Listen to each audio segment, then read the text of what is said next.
you ran across a friend who needs some help with income protection planning. It was a pretty significant surprise to find that out, right? It was a huge surprise, and I'll tell you the rest of the story now. So I've got a friend, lives in my neighborhood, moved here 8 years ago. You don't need to know the entire history. Business owner, wildly successful. And when I say wildly successful, let's just say that he makes over $2 million dollars a year.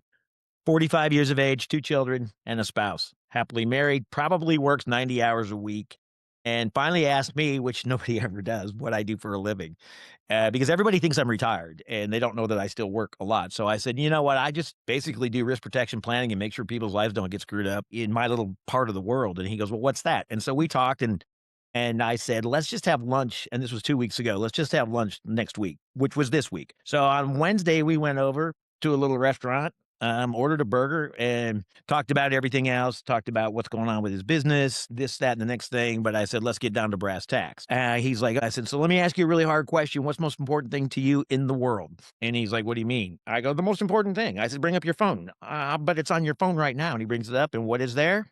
Picture of his 2 daughters and his wife is his screenshot. And I go, pretty much it, right? He goes, yeah. And I go, this is why we have to have this discussion. I said, so at over a couple million bucks a year, I said, so your risk protection plan, your income protection plan is current and up to date, right?